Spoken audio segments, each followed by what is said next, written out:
Guys, kepada yang menonton, ya, ini saya Luqman Hakim dengan nama YouTube yang baru, Luqman Jazid. Korang jangan risau, ini adalah saya Luqman Hakim yang masih sama, yang masih borak pasal ikan laga, yang masih lagi memekak main game, yang masih lagi membebel dan membebel. So, jom kita start video.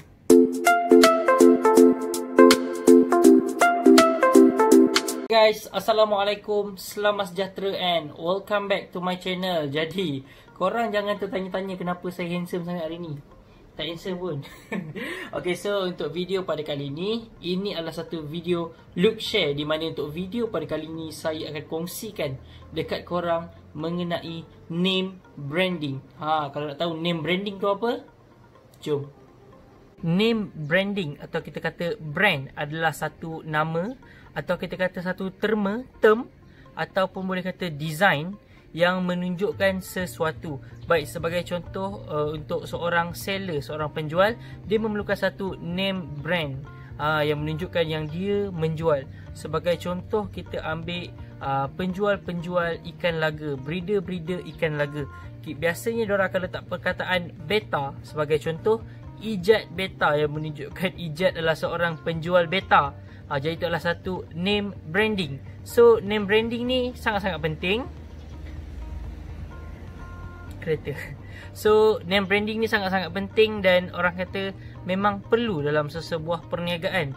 Okey, sebenarnya name branding ni bukan sahaja diperlukan dalam sebuah perniagaan, malah dia diperlukan untuk channel-channel YouTube ataupun apa-apa platform yang menghasilkan konten seperti TikTok, Instagram, YouTube dan sebagainya. Jadi name branding ni boleh jadi macam-macam.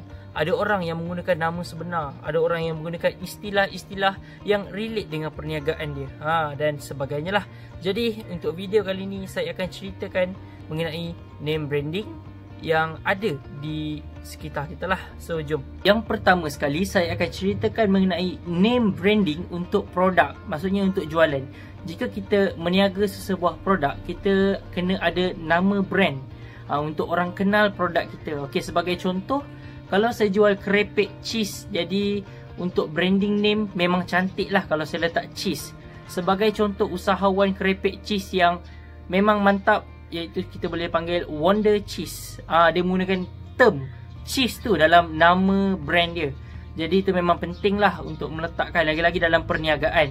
So untuk perniagaan ni ada banyak macam-macam benda dan banyak platform.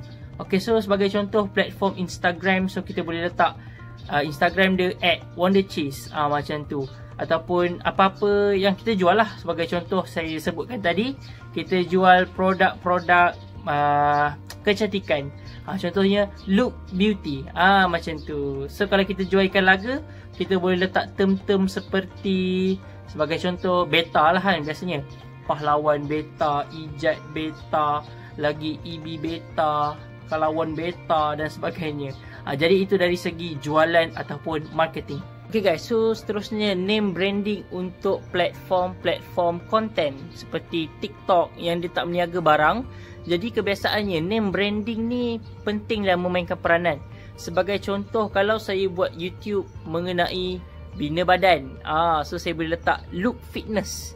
Ataupun kalau kita buat branding macam kita buat konten-konten ikan laga, memang fokus on ikan laga, jom kita boleh letak Look Beta dan sebagainya. Tetapi ini yang saya hadapi, ini yang saya ada masalah sekarang ni, bahawa saya punya konten adalah meluas. Jadi saya ada masalah untuk pemilihan nama. Jadi kebiasaannya orang akan menggunakan nama sebenar, iaitu menggunakan first name and last name. Macam saya lah, Luqman Hakim. Tetapi untuk branding name, kita tak boleh ambil nama orang yang famous juga. So sebagai contoh, masalah saya lagi, iaitu kita ada seorang pemain bola sepak negara yang famous yang bernama Luqman Hakim. Jadi pemain Luqman Hakim ni, dia terlalu banyak dan terlalu viral di YouTube. Jadi bila orang search nama saya, dia orang search Luqman Hakim, akan keluar muka dia lah. Muka saya memang tak keluar lah. Jadi pemilihan untuk platform YouTube ni pun kena pandai lah. Maksudnya kita kena pilih berdasarkan populariti juga. Jika ada orang yang famous daripada kita telah menggunakan nama itu, jadi itulah satu kesilapan untuk saya jugalah sebab menggunakan nama Luqman Hakim. Tapi masa saya pakai tu rasanya saya tak kenal sangat pun dia. Tapi dia famous. So sebab itulah apa yang korang boleh nampak sekarang ni, nama YouTube saya telah berubah.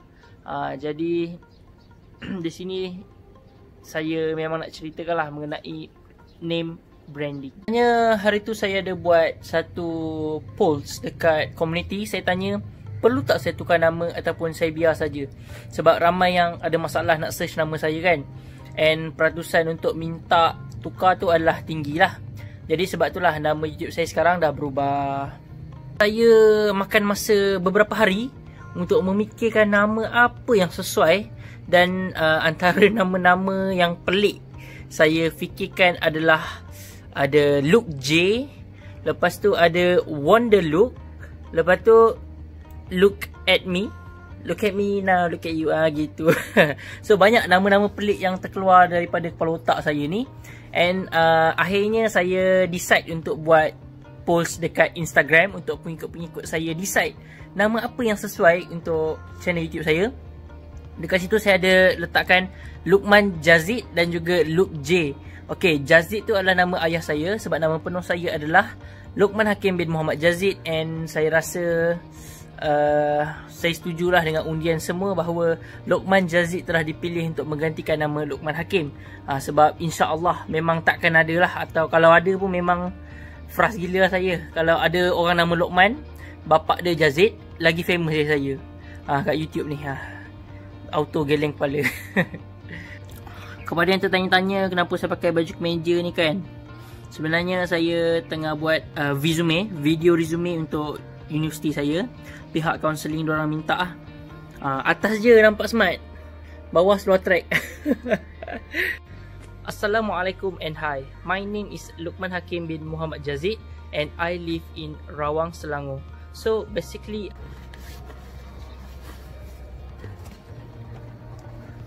okay guys, sekadar itu saja perkongsian untuk video pada kali ini. Saya harap korang faham kenapa saya tukar nama YouTube saya, kenapa saya tak letak beta dekat YouTube saya. Jadi, and saya harap juga tekik lah. And saya harap juga kepada korang untuk dapat decide nama branding yang terbaik, supaya kepada korang yang berniaga, korang dapat menjayakan perniagaan korang. Kepada korang yang buat konten dengan nama branding yang betul, korang dapat follower yang banyak lah. Nah, jadi macam saya, mungkin saya dah lambat naik follower ni disebabkan oleh name branding saya yang susah orang nak search. Disebabkan ada orang yang lagi famous daripada saya. So, Assalamualaikum, bye. See you next video. Alang dah tengok video saya sampai habis. Apa lagi, jangan lupa untuk subscribe channel Luqman Hakim. And korang dialu-alukan untuk tengok video-video saya yang sebelum ini.